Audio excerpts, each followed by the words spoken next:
This is Sonic, and you're watching JD Frank 20. Alright, what's up everybody? And now we got some more Sonic Frontiers news. Just to note that the game will not be completely bug-free at launch at most, if not all games are not ready day one. That's why day one patches exist. Game development is definitely not easy. I took a game development course for a year back in 2018, and it was tough, as devs have to work hard to finish games before the deadline and corporate meddling to occur. Also, it is important to consider the health, safety, and welfare of individuals within a game developer studio, as they have lives outside developing games. Working to death is not a good thing. A reminder that the Takashi Iizuka was hospitalized after finishing up programming for Sonic Heroes. First of all, Mr. Iizuka, you have all my respect in the world, because Sonic Heroes is by far my favorite Sonic the Hedgehog game. You know, obviously I am going to make a review of that game one of these days, but I'm going to be perfectly honest. Sonic Heroes was a new experience, obviously, with combat, adding multiple playable characters, obviously. It was different from the Adventure series, obviously, from Adventure 1 and 2, especially the control. I understand that. But the fact that Iizuka was hospitalized, just to make sure the programming of that game was top-notch, you have my respect in the world. That's all I gotta say. Like, seriously, like, wow. Like, I knew for the fact that, Iizuka behind the role doesn't really get that much credit at that time, because it was Yuji Naka who was still quote unquote the head of the helm of all these games, at least until he left before Sonic 06. But seriously, like, wow, that's mad respect right there. But yeah, man, game development isn't easy, I understand, and that's why I myself was even skeptical. Like, I know there's gonna be glitches on day one, but I'm hoping they're not as bad as Sonic Origins or Sonic Colors Ultimate. Even though those two games were brought up by different developmental studios, that's understandable. And both those games did get patched later down the road, that's fine. But for a game like of this magnitude, it is possible we're gonna have a day one patch just to keep everything stable. That's understandable. There's nothing wrong with that. We just don't want a Cyberpunk 2077 launch for this game. That's all we're concerned about. That's basically the mainstay when it comes to launching a game with high expectations. Is, oh, I don't want you to pull a Cyberpunk 2077, have a game be that highly anticipated, and then having the game be barely unplayable on certain consoles.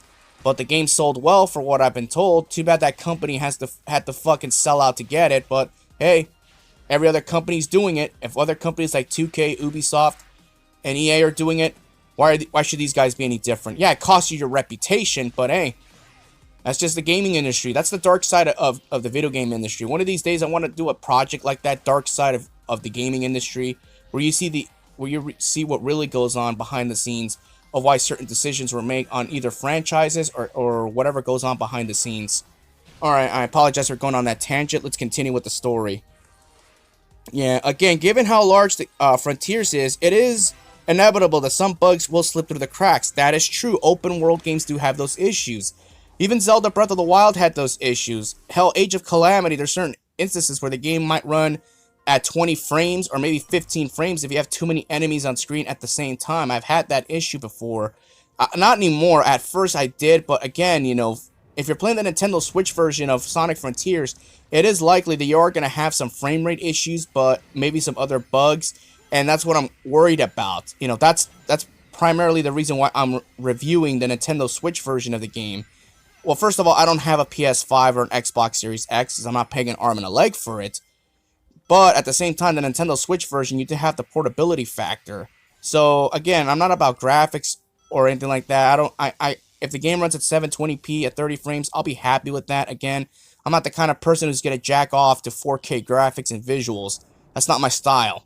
But at the end of the day, you're all going to get an honest opinion of the Nintendo Switch version, of how it runs here and there. Now, for Sonic Forces, it ran okay on Nintendo Switch. I didn't have any problems where I blamed the game or anything like that. If there were certain deaths or anything like that, it was basically my fault. Maybe because I mistimed my jump or something like that. Other than that, the game ran pretty okay, considering the fact that that was one of Nintendo Switch's earliest games at the time. We're talking what, late 2017? Yeah, just less than a year in the Switch's launch. Now we're already in what, late 2022 onto 2023, and no, there's no Switch Pro coming. So let's be real here. You get what you get. You're working with outdated tech, and I like the fact that the dev team is actually giving us the full version of Sonic Frontiers on the Nintendo Switch and not have it be watered down like Sonic Unleashed was for the Nintendo Wii. That's another thing too about Sonic Frontiers is I already know that so many people might review bomb the game just because they didn't like what they see or things like that. I'm going to tell you right now, be aware of Sonic Frontier reviews. If you see people review bombing the game, they are completely 100% biased. They're just doing it just for the sake of doing it. We all know that what we've seen already from the game demo and everything, we know that Sonic Frontiers has the potential to at least gain at least above an 8. Maybe a 9 if we're stretching it, if it has no glitches, and if it's a fun experience. But in reality, I honestly think Frontiers is going to hit an 8.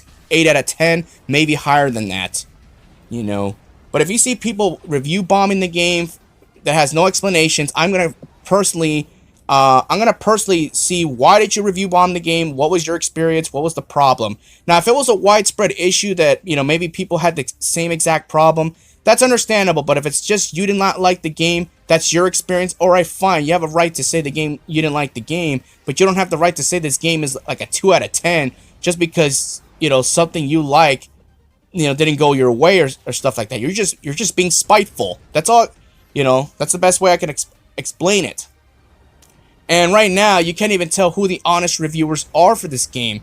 You know, IGN, they have a checkered past. Metacritic, obviously, they can be biased at times. You know, it's hard to tell who's honest and who's being biased, who's going to exaggerate. You know, that's, you know, and a lot of the consumers grasp onto that. They're just conditioned to believing what these review sites say. That's the problem. I myself don't bullshit when I give an honest review, but again, I'm not a big I don't have a big massive following like everybody else does. I wish I did, but at the end of the day, you know, people aren't even open up to the truth. They're afraid to look to awaken themselves from the truth. That's why they'd rather be blind sheep led by somebody else, giving them false hope, basically.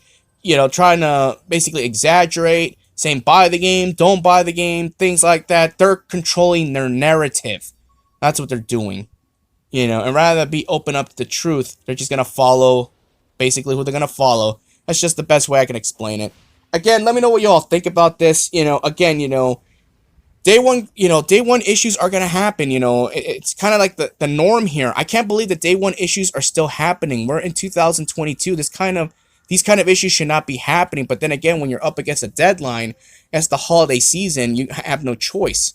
Again, I'm happy that the Sonic Frontiers dev team got the game done on time. Now it's ready for distribution. You know, but at the end of the day, when you have a corporation to answer to, you have shareholders to answer to.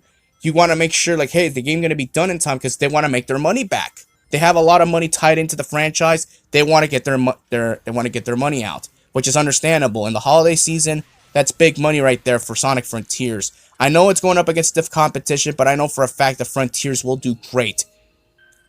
That's all I gotta say. I gotta go. Peace out.